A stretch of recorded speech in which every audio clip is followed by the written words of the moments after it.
Welcome gamers to episode 4, I think this is, of this Let's Play series of Old World. We're playing as the Persians. We're sort of clearing out the island that we're on, and then we'll sort of be able to go across to another landmass fairly soon. We'll have to get into the water fairly soon. We want to clear out the Numidians. We've just cleared out the Danes. We don't know whether there's any more Danes. We've got one group of Numidians down through here which are currently at peace with us. But we will actually get rid of them, and we've got more Numidians back over through here. So we'll just go full on aggression. We've almost got one more. We just need one more city to control all 4 cities, and then we need to clear 3 tribal sites. This will be 2, and then that will be 3 once we can get across the water. We're going to have to figure out a way to do that. So, where are we? I thought what I'd do before I end the year, just go through a bit more of the user interface. So, up in the top left corner, we can sort of see, if we hover over here, we actually get the information about the map. So you can sort of see it's turn 25, the nation is Persia, the archetype for our leader is the hero, difficulty is the noble, we've got then the AI aggression, all the different stuff that we sort of got to set it up in through there. Now, map type archipelago, map size small, nations are unique, and so it's got all the different victory points enabled, etc., what the map seed actually is. So there it is there if you do want to actually play this exactly the same map. Resource density is medium and island size is small. There we go. So this is set up in through that side.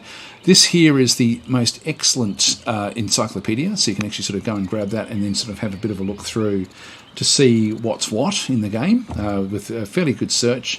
There's some things that actually aren't in here. I mean, this is one of the best I've ever seen, but it's still... I looked up connection because I thought that would actually help us a little bit, but it doesn't actually have anything to do with connection. So anyway, that's one little oversight, which would have been nice to sort of at least get a very clear indication as to how the connection between cities actually does work. Then we've got over through here the victory screen, essentially, so we can sort of see what this is our ambitions. Now we need to get I think we need 10 ambitions fulfilled to then win by ambitions, and we've got the score in through this side. We're coming second. Actually, it's a bit hard to tell. If any of your opponents reach 62 points, the game ends. Okay, so we're at 4. We don't know what these guys are. It looks like they're ahead of us. So it's the victory conditions back in through there. Victory progress. It just gives us a bit of a... so we've got conquest victory, double victory. So if we get to twice as many... So victory points required 31 really to get there. Ambition victory is... current leader is us. Actually, that's good. And points victory is... we don't know who that is as well. So ambitions and score, we'll just go back that way. Next we have the succession and the way this sort of does work. And so we can sort of see how the succession does work and through this side. So we had started off with our grandfather. His daughter, Mandana, then gave birth to us. We then took over at that point in time, and we started the game with King Cyrus. We married the Queen Consort Gordia, and she had a Prince Artabanus, who is our main heir, and we've now married across to Queen Consort Barsine, and she's got Duke Arispes is her son, so these are step brothers. She has been trying to replace Artabanus with Arispes as the actual heir apparent, but he's just too young. So anyway, and he's actually doing very, very well. So I'm quite happy with his progress. He's 13 years old, very nearly ready to sort of come out and start sort of working. We've got age 50 now, King Cyrus, so he's getting fairly old. So we can sort of see the different laws. We can change the inheritance laws if we wanted to. Anyway, this is quite a nice little screen, actually. I probably should have shown this one beforehand. Maybe even at the start of the game would have been a little bit better. So that's the inheritance in through there. We then got the succession laws, where we've got different laws. We've gone with slavery. Now, a lot of these are locked because we haven't researched them yet. So a lot of these we actually don't have. Sometimes you'll end up with a ambition where you've got to then try to get one. So you then need to sort of try to figure out how to actually get it. Not sure if there's any... epics and exploration is something that we are close to wanting to actually get. You can see there what different families are actually looking for in through there. Then we have the timeline screen. So this one just gives us a bit of a time, like if you go and press play, we can then sort of see how we sort of expanded. It's just showing us what we actually then found over time. We which is quite nice actually. I'm guessing probably when I've got enough of this I might actually play through this, just sort of explain what went on. So we found all these different Danish cities at this stage. We then took this one over. We then end up sort of still expanding. We found the Numidians back up this way. We will send the army down this way fairly soon to take this one over. More Numidians. And we sort of now know that this is actually our landmass. There's no other connections anywhere else. So anyway, that just continues on. We're nearly there. Nearly there with the reign of Cyrus the Able. It's pretty cool, isn't it? It's cool the way it does work. Anyway, that's the timelines. Then we've got the research in through this side, so it just shows a tech tree, which we can do that when we are doing researching. We've got the city screens in through here, where we get a much more detailed view of the cities that we actually have controlled. And actually, this one is not connected. Why not? Why is it not connected? It should be connected. We built it on that river.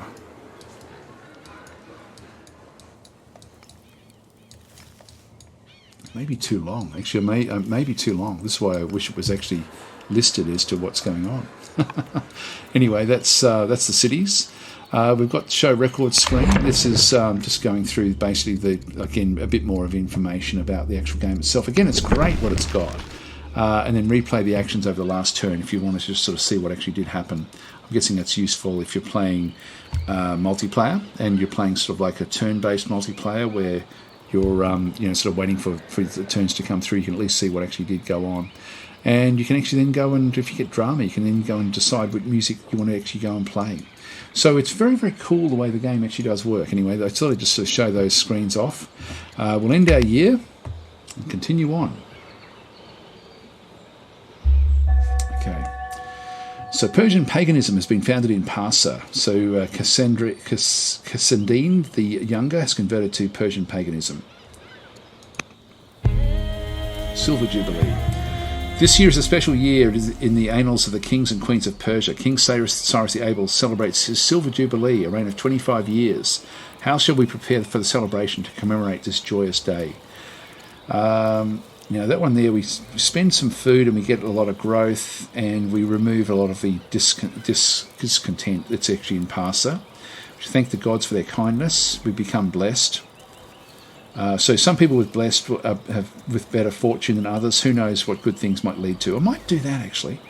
I'll take another wife, and we shall enjoy a song, wine, and companionship. So we would end up with a second wife, which marries the oligarch Parames the Younger. She's 43. I don't think we'll do that. I think we'll become blessed. So legal instruction. In the last few years, your wife Barsin has demonstrated a natural aptitude for public speaking. She now requests training in the art of law. Shall we grant this request? Why not? She is healthy. Hire a former judge as a tutor, or it's too expensive. No, we want her on side. So she is actually negative 50. That's not good. Yeah, so we refused. She's proud. That's negative 40. She's plus 20 from being the leader spouse, but negative 30 from another request that we stopped. Glad we didn't marry that other lady. As in, get a second wife. She wouldn't have liked that even more, probably. Hire the former judge as a tutor. There we go. That should make her a little bit happier. No, it hasn't. We have to get her back on side.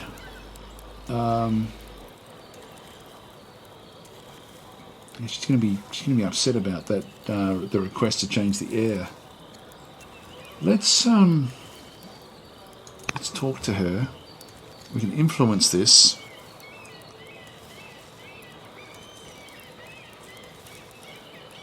It's going to cost me 200 plus 2. I think I'll do it. I prefer to have her on side. So we're just going to try to influence her so that she becomes a bit more happy with us. It's important. It is important because we've got things to do. We need sort of stability back at home. Now we've got these guys need to heal. You need to heal. Just move these down. do anything just yet.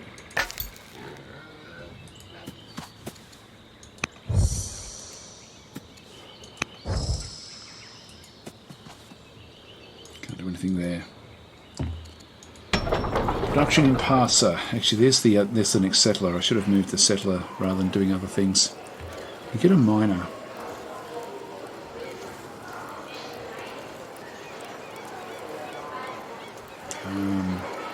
The apprentice acolyte. Yeah, I'll do this one to get the extra research. Let's do that. Okay, that'll be fine. So we'll get that one done. So we're getting that one from that particular location. So it looks like we can still do more. Actually, I'll close that. Yeah, we'll end the year here.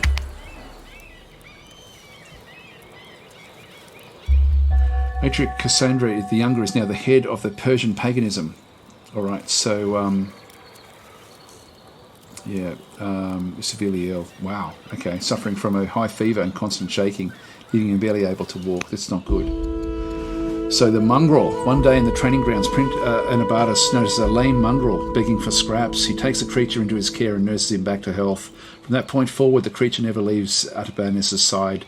The dog possesses a complete devotion to Artabanus, a direct result of his master's training. So becomes a dog owner. He treats the dog with affection and gentleness. And so we get +1s actually in through there with... what is that? That is charisma and discipline. Or he teaches, he becomes strict, he becomes compassionate. Yeah, I wouldn't mind that one. He beats and torments the creature for loyalty. We don't want that. We don't want him to become cruel. We'll go strict. There we go. I'm such a war sonner when I play these sort of games. I should be going for the most aggressive, weirdest characters, and I just don't. Mercenary chariots. A mercenary band of chariots has arrived in the capital offering its allegiance for a price. How shall we respond? Pay them. Yes, we've got heaps of money. Yeah, mercenary chariots would be great. So we're just getting stronger and stronger here. Now, we do actually have this particular group. We want this one. This is the most important thing we have to do. We need to get this one across into here. So we'll move that one over and take this particular city site. That will then fulfill our objectives, and we need to do this one before he dies. And if he's very, very ill, that's not good. So severely ill is, I mean, really, when we look at it, if we have a look at that one, 70% chance of per year of death. Come on, you have to get better. You have to get better. We could convert him across. I don't think it's going to help us, but maybe the gods will help. I mean, he is blessed. The blessing should save him. It should save him. Anyway, let's continue on. So, next unit, we've got another worker in through here. And that one we end up with, build a shrine of Havak. No, she might actually move this guy across. We need to get quarries built in here. We really still... we can't do much until we get quarries. So we'll bring a worker across, and then we'll have 2 workers working over this way. Next unit, we've still got this worker here as well. Build the hamlet, let's do that.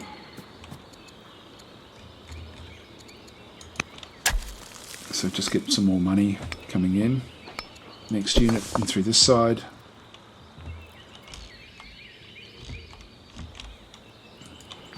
Still keep the war machine going forward here. Next unit. That's going to be the end of everything. I actually want this one to come forward a little bit and heal up again. And then we'll sort of move the army off in the year. Probably should have gone slavery in hindsight, just so I had more orders to give. Okay. So your doctors and diviners have warned you that the end is near. Time to get your affairs in order. Influence mission has led to an event. So Astar of Persia has converted to Persian paganism. So hoping to improve your relationship with Barsine, you have arranged a day together spending quality time with her. Barsine declares that this is one of her favourite activities and she can think of nothing she would rather do. So now if she's been trying to put a hex on us, hopefully that will then sort of mitigate that. She is cautious. Yeah, didn't change much really. Mission finished with influence. Great time. Yeah, we had a plus 40 there, but still things are... Actually, no, it's only -6 now. It's still not great, but it's better than nothing. Now, promote Mithridates to the scientist. Yeah, so Mithridates to a court scholar. So upgrade Delver. As governor, mines and quarries, plus 50% output. That would be good. Eloquent. Actually, that would be good. Let's go that way.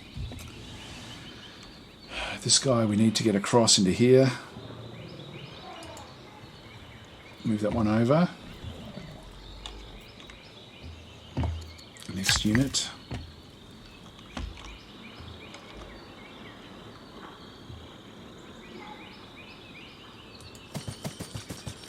I should be able to get a quarry. Yeah, quarries up against the mountains are very, very good.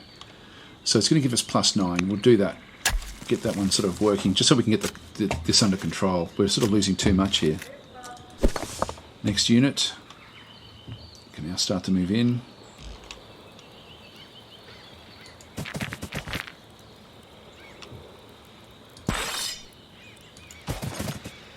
Not at war with them yet. We'll just get into position. Get ready to sort of take these things out pretty quickly. Next unit. Okay, so this guy here, we've only got 2. Move out to there.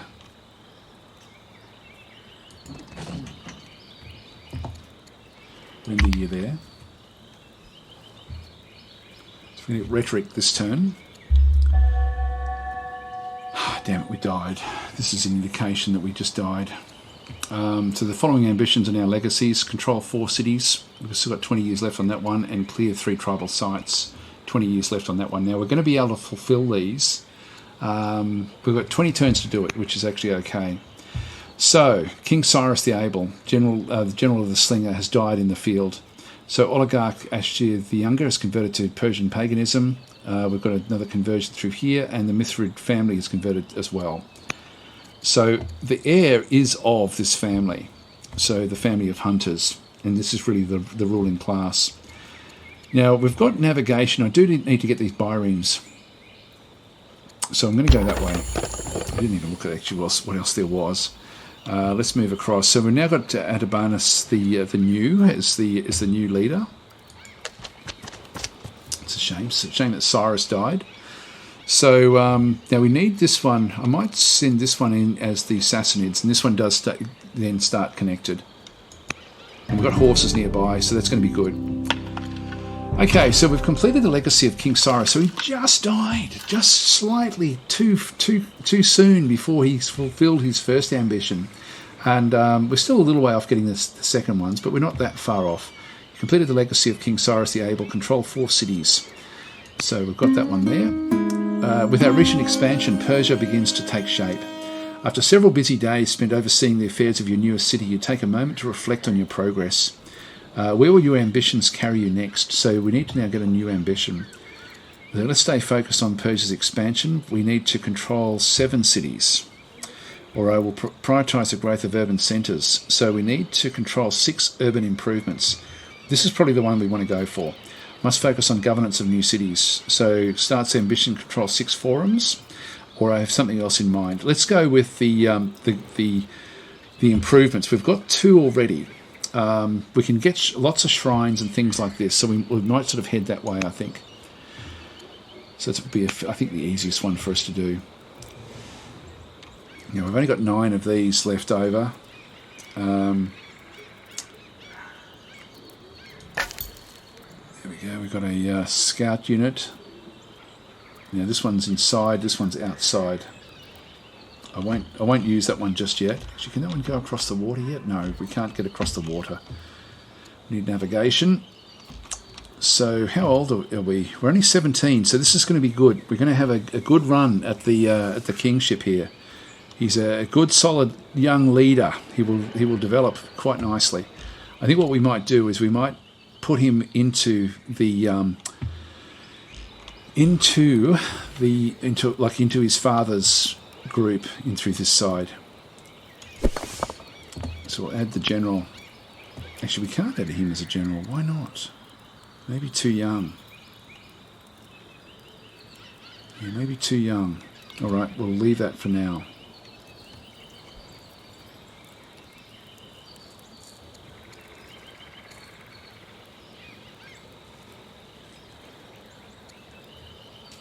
No, she can lead this. Might choose her.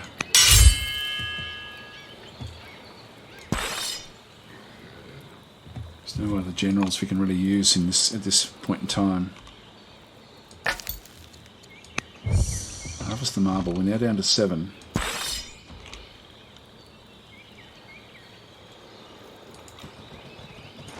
Down to 5.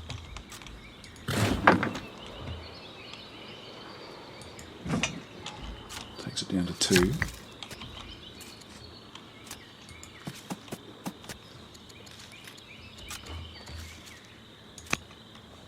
Quarry built there. There's really nothing much else we can do here. We don't have any more orders left. So production here. It's 15 years is a long time. Walls we don't really need. Treasury Forum. Festival. No, that's okay. Council. There's nothing much here that we really want.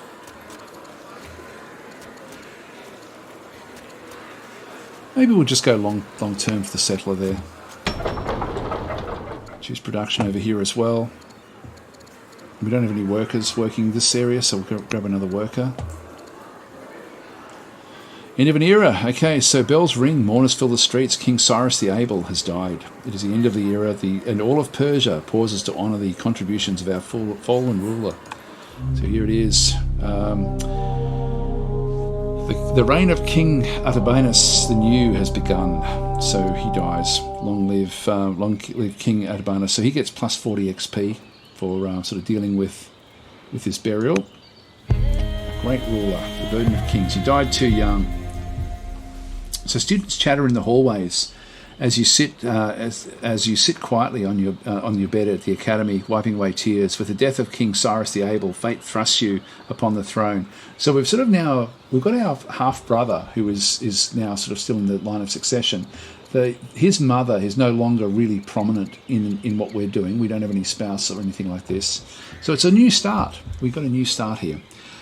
Fate thrusts you upon the throne. You no longer have time for your studies, as the business of ruling Persia consumes every spare hour, and the coronation arrives within the week. Steeling yourself to bear the burden of leadership, you decide you must, and then we've got a few different things we can do down through here. So learn the art of war to protect your people. So we become a tactics student.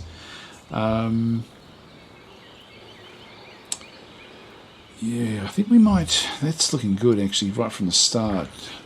Lead a righteous life and defend your nation. No, we don't want that. Manipulate all who would stand against you. So these are, if we're tactics, we could do different sorts of things in through here. So what do we end up getting? We get schemer, we get tactician. I think tactician would be good for us, because I do want to play aggressively. I think we'll go tactician rather than there's zealot through there. But then he loses some of the research, and I do want to keep that research pumping along. So I think tactician would be good for us. Actually, if we go this way, we do get like a lot of like schemer. We get even a lot more research, but I don't think I want him as a schemer. Go even if you really want to stay. So it requires So this one here. Yeah, just go into mourning, which we don't want. So we'll go this way. Become a tactician. So King Artabanus the New takes a tactics training with an unbridled enthusiasm. I think he looks a little bit older than this now. I think this is him. This kid's jumped in, and we're just doing the training this way. So anyway, so clearly the instructors are the best in Persia. We may wish to consider promoting some of them. So continue to benefit from their wisdom. So King Artabanus the New becomes tough, a heckler, or swift, one of the three. What do? Tough gives us... so +5. Yes, we just do extra damage. Or if we are damaged, it's going to work. Actually, Heckler is good, and Swift. They're all good. They're all good. Or extend the invitation. We can get a court soldier. Well, we need a new general. So I think we'll actually do the second. Let's do that. A new court soldier. Zergonolt has joined the court. Her experience in matters of war will help keep Persia safe. It's sort of unusual seeing these sort of ahistoric ways that the game has sort of been set up. Of course, you can play with male domination if you do want to, but in sort of today's day and age, and we're playing essentially it's not a historic game. It's more of a fantasy game. So why not? Why not indeed? Okay, so it sort of becomes a court soldier. So welcome. Commanding presence. So Oligarch Ashtir the Younger is due to meet with his commanders and ask that you be there, saying it is important for a ruler to show the rank and file of their army, to know the rank and file of their army. The officers seem to be a little touchy group at first, paying proper deference while treating you with a pointed countenance, but not for long. After you make a tentative joke, they quickly loosen up, and you are soon hearing many detailed stories of their thrilling exploits and gruesome battles. You notice that Oligarch Ashtir the Younger is in your back, clearly surprised at how quickly they have taken to you and looking more than a little left out. Now that may be negative. This is interesting. Like, you can sort of imagine this, like where you've got like he has been working with Cyrus for years and years and years. Like, he's one of the main generals now. He was the second general, I think, that we actually had with the armies, and so they've been sort of taking over all of this island. Well, it's almost a continent, really. It really has been a group of wars of expansion. And then suddenly a young upstart 17-year-old who's sort of come in, and so the old general has sort of been tried to, I guess, to sort of cement himself, and then the new ruler has become the star with the rank and file, and so he's feeling a little bit left out. He is cautious, still +20. We'll have a look at these as we go in and just sort of see how we go. So King Anabasis, we get +2 charisma. Becomes and then the oligarch then becomes estranged from the king, which we don't really want. Split your time between them, so this one becomes disappointed with the king, or let Ashtir take the lead, so becomes endeared to king. So we can. This is really all about him and what we do now. I think, for the sake of fun, let's go with this top one. So let's go, becomes estranged from the king, and we'll just sort of see what actually happens then with the characters. Let's do that. I mean, he's getting older now anyway. So camels and paws. In the middle of the day, your dog becomes barreling through the court, caterwauling and whimpering as it runs between courtiers and skids to the stones floors. Gasps of exclamation fill the air as your dog charges across the room, leaps into your lap and spins around before dropping into your lap and licks your face affectionately. A harried servant rushes into the court. My apologies, my king. The dog startled several camels. Oligarch Ashtir the Younger was thrown from his camel and chased the dog across the courtyard. The servant bows again, distress plain upon their face. How shall we handle the matter? Well, it leads from one thing to another, doesn't it? So, I must rid myself of this dear creature to sate Ashtir. No, we're not going to do that. There is no harm done to either party. The matter is settled.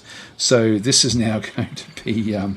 so Ashtir the Younger now holds favour from King Atabanus. So this is now becoming a bit more serious. Yeah, let's do this one here. No harm done to either party. So we can't do that one there. We're not charming enough to do this one here. It becomes where we actually sort of pay him off. Let's do this one. All right. The court has opened debate on topics of cultural enrichment, and we are of two minds on the matter. We can invest in national epics, or we can rely on exploration to bring us new experiences. What shall we decree? I think that, look, we're a tactician. I think we're going to go with exploration. And... the hunter's opinion of us will go up by +10. So the Myrmidons will actually follow us, and we are of the Myrmidid family. So that's going to be sort of probably what we want. In fact, epics will still work just as well with us. Exploration, yeah, this will be fine. Let us share our stories is going to be the epics. The world has many tales to tell. This is start the lore with exploration, no extra unit consumption when outside borders. Scouts move on water now, which would actually be good. We've got 2 scouts, so that will allow us to do what we want. I think that's really got to be the one that we go with. So let's do that. Okay, so we are at the end of the year. We're at the end of our time. Okay, quite a lot happened at the very end of this particular episode. It's a shame it didn't happen at the start of the next episode. I have to do a quick summary to talk about what's actually gone on here. Thanks for watching. I'll catch you next time.